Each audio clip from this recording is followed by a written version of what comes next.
అందరికీ నమస్కారం. తెలంగాణ రాష్ట్రంలో ఎక్కడ చూసినా లోకల్ బాడీ ఎలక్షన్ మీద చర్చ జరుగుతూ ఉంది. లోకల్ బాడీ ఎలక్షన్ అంటే పంచాయతీ, ఎంపీడీసీ, జెడ్పీటీసీలు, వార్డు మెంబర్ల ఎలక్షన్లోకి ప్రభుత్వం తెరలేపింది. 42% బీసీ రిజర్వేషన్ ద్వారా జీవో ద్వారా అసెంబ్లీలో పాస్ చేసి ఒక జీవో ఇచ్చి ఎన్నికలకు నగారాకు తెరలేపింది. ఈ అక్టోబర్ నెలలో ఎన్నికలు జరపాలనే కృతనిశ్చయంతో ప్రభుత్వం ఉంది. అయితే దీని మీద కొంతమంది హైకోర్టు వెళ్ళారు.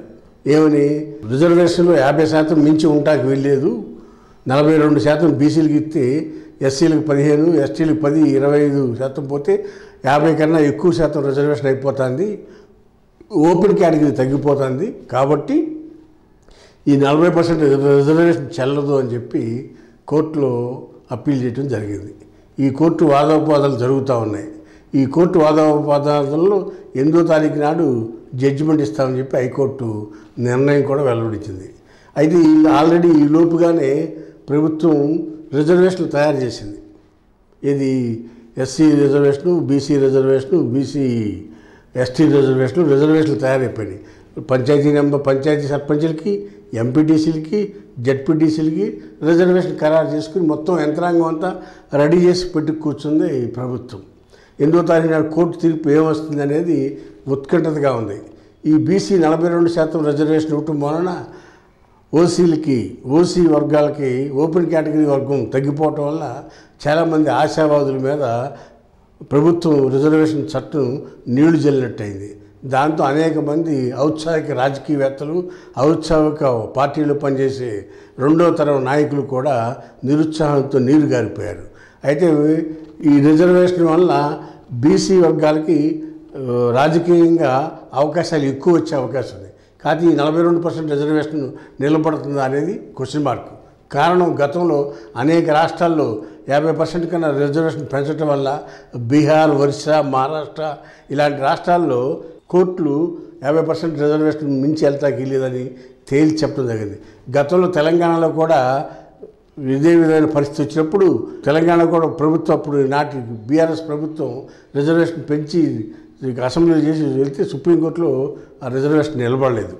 అలాంటి పరిస్థితుల్లో 23%, 24% రిజర్వేషన్తోనే ప్రభుత్వం బీసీ రిజర్వేషన్తోనే ఎన్నికలు జరిపింది గతంలో, ఇది టీఆర్ఎస్ ప్రభుత్వం అధికారంలో ఉన్నప్పుడు. అయితే ఇప్పుడు కాంగ్రెస్ పార్టీ 40% రిజర్వేషన్ ఇచ్చి అసెంబ్లీలో అందరూ ఏకగ్రీవంగా తీర్మానం చేశారు. బీజేపీ వాళ్ళు, బీఆర్ఎస్ వాళ్ళు, కాంగ్రెస్ వాళ్ళు అందరూ ఏకగ్రీవ తీర్మానం చేశాం కాబట్టి దాన్ని జీవోగా విడుదల చేశాం, దాన్ని అనుమతించమని చెప్పి వీళ్ళు కోర్టులో వాదనలు వినిపిస్తున్నారు. అయితే కోర్టు ఏం చూస్తుంది, విశాల దృక్పథంతో రాజ్యాంగ నిబద్ధత ప్రకారం 50% దాటి రిజర్వేషన్స్ ఉండకూడదు అనేది కోర్టు యొక్క నిబంధన. గతంలో అనేక సార్లు మనం చూసాం, 50% పైన రిజర్వేషను లోకల్ బాడీలు ఎప్పుడూ నిలబడాల. ఒక తమిళనాడులోనే ఆర్టికల్ 9లో చేర్చడం వల్ల 50% పైన రిజర్వేషను ఒక తమిళనాడు రాష్ట్రంలోనే ఇండియాలో చలామణి అవుతూ ఉంది. కానీ మిగిలిన రాష్ట్రాలు ఎక్కడా కూడా ఆ రిజర్వేషన్ 50% దాటి అనేది లేదు అనేది మనం చెప్పక తప్పదు. అలాంటిది ఇప్పుడు 8వ తారీఖు నాడు తీర్పు ఏమొస్తుంది, ఆల్రెడీ రిజర్వేషన్ ఇక్కడ డిక్లేర్ చేసి కూర్చున్నారు ప్రభుత్వం. ఏది బీసీ 42% లెక్కల ప్రకారం ఆ రిజర్వేషన్ కనుక తారుమారు అయితే మళ్ళా యథాస్థితిగా పాత రిజర్వేషన్ 25% రిజర్వేషన్తో బీసీలు, ఎస్సీలు 15, ఎస్టీలు 10, 50% లోపు రిజర్వేషన్లతో మళ్ళా రిజర్వేషన్ ప్రక్రియని మొదలుపెట్టి చేయాల్సిన పరిస్థితి ఉంది. అందుకని అంతా కూడా ఔత్సాహిక నాయకులు, కార్యకర్తలు అందరూ కూడా 8వ తారీఖున రాబోయే కోర్టు తీర్పు కోసం ఎదురు చూస్తున్నారు. అయితే 100% కోర్టు తీర్పు అనేది 50% దాటి రిజర్వేషన్ ఉంటాకి ఒప్పుకోదని గట్టిగా చెప్పొచ్చు అనేది ఈ సందర్భంగా తెలిపిస్తా. ఎందుకంటే గతంలో మహారాష్ట్రలో కూడా ఇలాగే ఎలక్షన్స్ 50% అబోవ్ ఎన్నికలు పెడితే ఆ ఎన్నికలనే రద్దు చేసింది మహారాష్ట్ర హైకోర్టు. కాబట్టి అలాంటి పరిస్థితి రాకుండా ముందుగానే ఈ రిజర్వేషన్ మీద కాంగ్రెస్ పార్టీ ఒక క్లారిటీ ఉంది. ఒకవేళ కోర్టులో కనుక వీగిపోతే మేము పార్టీ పరంగా 42% రిజర్వేషన్ ఇస్తామని ముఖ్యమంత్రి రేవంత్ రెడ్డి గారు తెలియపరచడం జరిగింది.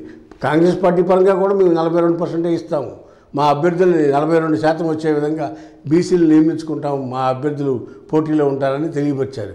వేచి చూద్దాం, రాబోయే 2-3 రోజుల్లో రాజకీయాల్లో కోర్టు నిర్ణయం ఏ మేరకు వస్తుంది, 50% పైన ఉన్న శాతాన్ని ఒప్పుకుంటుందా, లేకపోతే 50%కే ఉండాలి అని పాత రూల్నే మళ్ళీ నొక్కి ఒక్కాడిస్తుందా అనేది ఈ 8వ తారీఖు వరకు వెయిట్ చేయక తప్పదని ఈ సందర్భంగా తెలియపరుస్తున్నా.